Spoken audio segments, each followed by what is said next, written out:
नमस्कार दोस्तों, स्वागत है आपका YouTube channel A B Tech में। दोस्तों 69 शिक्षक भर्ती को लेकर के काफ़ी लेटेस्ट अपडेट आ चुकी हैं। तो सारी अपडेट इस वीडियो में आपको जानने को मिलेगा और बेसिक शिक्षा मंत्री का आज एक लेटेस्ट बयान आया है, उसके बारे में भी आपको जानने को मिलेगा। चलिए शुरुआत करते हैं आज के वीडियो की।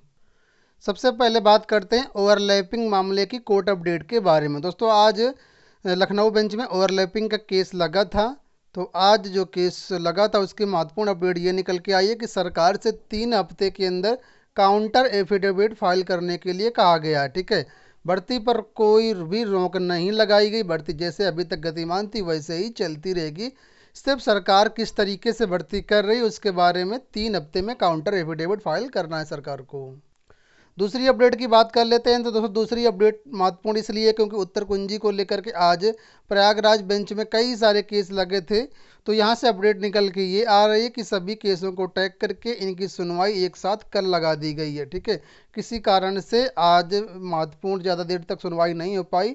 अब इस केस में कल की डेट लगी, ऐसी सूचना प्राप्त हुई। बाकी ऑर्डर आने के बाद सारी डिटेल इसमें आपको विस्तार से जानने को मिलेगी। अब बात करते हैं कितने चरण में पूरी हो पाएगी काउंसलिंग। तो इसको लेकर के बेसिक शिक्षा मंत्री ने आज कुछ कहा है, वो देखिए।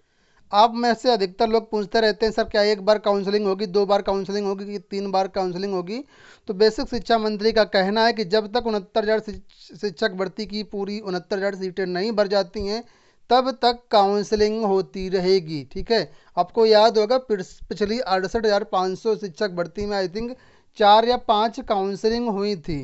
तो ये तो जाहिर सी बात है दोस्तों, एक काउंसलिंग में सभी सीटें नहीं भरेंगी क्योंकि शुरुआती में दौर में 69,000 सिर्फ अभ्यर्थियों को ही कॉलेज जिलों का आवंटन किया जाएगा। उसमें बहुत से ऐसे अभ्यर्थी हैं जो नंबर गलत भरे हैं या उनके डॉक्यूमेंट कंप्लीट नहीं है। किसी न किसी कारण से काफ़ी शिक्षक ऐसे अभ्यर्थी हैं जो बाहर होंगे। जितनी बचेंगी सीटें उसमें दोबारा से अभ्यर्थियों को शॉर्ट लिस्ट करके दोबारा से काउंसलिंग करवाई जाएगी। इस तरीके से काउंसलिंग चलेगी जब तक पूरी सीटें नहीं भर जाती हैं, तब तक ये काउंसलिंग चलती रहेगी। तो आप लोग निश्चिंत रहें, परेशान ना हो। अगर किसी अभ्यर्थी का पहली काउंसलिंग में नाम नहीं आता है तो हो सकता है उसका दूसरा, तीसरे, चौथे काउंसलिंग में नाम आ जाए। ठीक है, अब बात कर लेते हैं दोस्तों 69,000 शिक्षक भर्ती की काउंसलिंग में जो बैंक ड्राफ्ट लगना है वो किस बैंक का लगेगा और कहाँ से बनवाएंगे आप। मेरे पास काफ़ी सारे फ़ोन कॉल से आते रहते हैं, व्हाट्सएप पर भी लोग पूछते रहते हैं, कमेंट में भी आप लोग पूछते रहते हैं कि सर बैंक ड्राफ्ट किस बैंक से बनवाएं। दोस्तों आपको बताना चाहेंगे कि आप जो भी राष्ट्रीयकृत बैंक हैं, राष्ट्रीयकृत बैंकों से आप ड्राफ्ट बनवा सकते हैं, जैसे एसबीआई, पीएनबी, बड़ौदा, इस तरीके से जो भी राष्ट्रीयकृत बैंक हैं सभी बैंकों से बनवा सकते हैं। बस बैंक ड्राफ्ट बनवाते समय थोड़ा सा ध्यान रखिएगा कि एचडीएफसी, आईसीआईसीआई और प्राइवेट बैंक से ना बनवाइएगा। ठीक है, हालांकि बैंक बन जाता है लेकिन हो सकता है बाद में दिक्कत आ जाए, तो इन बैंकों को छोड़ दीजिएगा। बाकी जो भी राष्ट्रीयकृत बैंक है वहाँ से आप लोग बनवा लीजिए। बैंक ड्राफ्ट दोस्तों 6 महीने के लिए वैलिड होता है। सभी लोग बैंक ड्राफ्ट जरूर बनवा लीजिए क्योंकि हो सकता है बीच में छुट्टियाँ पड़ जाएँ। और कई बैंकों में ऐसे होते हैं कि प्रिंटर ख़राब होता है, कभी कुछ दिक्कत होती है, तो फिर आपको दिक्कत ना हो, परेशानी ना हो, इसलिए एडवांस बनवा करके रख लीजिए। 6 महीने तक मान्य होता है और अगर काम में बैंक ड्राफ्ट नहीं आता है तो बाद में कैंसिल भी हो जाता है। उसमें कुछ चार्जेस लगते हैं लेकिन कैंसिल हो जाएगा। तो इसलिए परेशान ना हो, आप लोग बैंक ड्राफ्ट बनवा लीजिए। बैंक ड्राफ्ट किस में बनवाएंगे तो इनके पक्ष में बैंक ड्राफ्ट बनवाना है सचिव उत्तर प्रदेश बेसिक शिक्षा परिषद प्रयागराज, इन्हीं के पक्ष में बैंक ड्राफ्ट बनवाना है, ये लिखना पड़ेगा। ठीक है, तो इस चीज़ का विशेष ध्यान रखिएगा।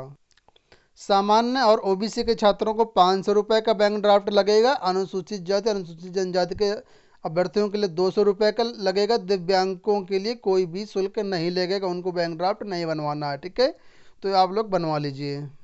69,000 शिक्षक भर्ती में धांधली को लेकर के लोग दोस्तों एक अपडेट निकल के आई है। आप लोग जानते हैं अमिताभ ठाकुर ने हजरतगंज थाने में एफआईआर के लिए आवेदन पत्र दिया था और जांच की मांग की थी। तो थाने से आज उसका जो रिपोर्ट है जांच की वो आई है। इसी के बारे में अमिताभ ठाकुर आईपीएस जो है उन्होंने ट्वीट करके जानकारी दी है। उन्होंने कहा 69,000 शिक्षक भर्ती प्रक्रिया में पेपर लीक, भ्रष्टाचार की एफआईआर लिखने संबंधी मेरे प्रार्थना पत्र, पुलिस स्टेशन हजरतगंज का जवाब, सहायक अध्यापक भर्ती प्रक्रिया से माध्यमिक शिक्षा निदेशालय हजरतगंज का कोई लेना देना नहीं है। प्रथम दृष्टया यह पूरी तरीके से गलत दिखता है। दोस्तों बात ये है कि जब इन्होंने एफआईआर किया था, प्रार्थना पत्र दिया था, उसमें माध्यमिक शिक्षा निदेशालय हजरतगंज का जिक्र किया था, ठीक है। लेकिन वास्तविकता ये है कि प्राइमरी की जो भी भर्ती होती है उसको माध्यमिक शिक्षा निदेशालय से कोई लेना देना नहीं होता है। तो जो हजरतगंज पुलिस थाना है वहाँ से वेरिफिकेशन कराया गया, तो हजरतगंज माध्यमिक शिक्षा निदेशालय से ये जवाब मिला कि हमारा इस भर्ती से कोई लेना देना नहीं है। इस भर्ती का लेना देना बेसिक शिक्षा परिषद बेसिक शिक्षा निदेशालय और पीएनपी परीक्षा नियुक्त प्राधिकारी प्रयागराज से है, जांच वहाँ से करवाएं। तो इन्होंने ये कहा है कि अब मैं इस भर्ती प्रक्रिया में जांच वाला जो एफआईआर है वो आगे प्रोसीड कर रहा हूँ। यहाँ पर देख सकते हैं लिखा है 69 शिक्षक भर्ती प्रक्रिया में पेपर लीक भ्रष्टाचार की एफआईआर ना लिखकर पुलिस स्टेशन हजरतगंज का उत्तर न्याय के मार्ग में अवरोधक जाना पड़ता है। इन स्थितियों में मैं इस प्रकरण के संबंध में पुलिस कमिश्नर लखनऊ को धारा 153(3) CRPC में प्रार्थना पत्र भेज रहा हूं, ठीक है। तो इन्होंने कहा है कि अब मैं पुलिस कमिश्नर लखनऊ को एक प्रार्थना पत्र भेज रहा हूं जांच करवाने के लिए। ये एफआईआर की जो रिपोर्ट है जो पुलिस स्टेशन ने दी है वो यहाँ पर आप लोग देख सकते हैं, पढ़ सकते हैं। रिपोर्ट थाना हजरतगंज जनपद लखनऊ, श्रीमान सहायक पुलिस आयुक्त हजरतगंज लखनऊ। ये विषय है आवेदक श्री अमिताभ ठाकुर निवासी ए के संबंध में जांच आख्या। यहाँ पर सारी चीज़ें लिखी हैं कि हमने सारी जानकारी जुटाई, जांच की, तो वहाँ से बताया गया कि प्रकरण का संबंध बेसिक शिक्षा निदेशालय डालीगंज तथा सहायक अध्यापक भर्ती प्रक्रिया इलाहाबाद प्रयागराज द्वारा ली जाती है, अतः इसमें माध्यमिक शिक्षा निदेशालय का कोई भी लेना देना नहीं है।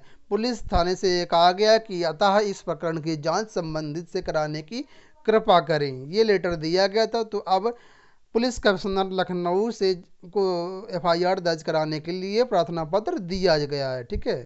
दोस्तों एक समय था जो उत्तर प्रदेश के मुख्यमंत्री योगी आदित्यनाथ ने कहा था कि चयन में धांधली करने वालों की संपत्ति होगी जब्त, ठीक है। योगी सरकार बड़े एक्शन में दिख रही थी और कहा था जो भी धांधली करेगा उसकी संपत्तियों की जब्त की जाएंगी। लेकिन दोस्तों आज वास्तविकता कुछ अलग ही दिख रही है। इतना बड़ा भर्ती में धांधली का मामला सामने निकल के आ रहा है लेकिन कुछ भी नहीं हो पा रहा है, कोई भी अधिकारी नहीं सुन रहे हैं, ना ही और कोई सुन रहा है इसमें, ठीक है। मीडिया भी विशेष इसमें इंटरेस्ट नहीं ले रहा है, लेकिन अभ्यर्थी लगातार ट्विटर फेसबुक पर अपना संग्राम छेड़े हुए हैं, ठीक है। तो जैसा कुछ अपडेट दोस्तों आएगा आपको आने वाले वीडियोस में हम लोग पूरी अपडेट देते रहेंगे।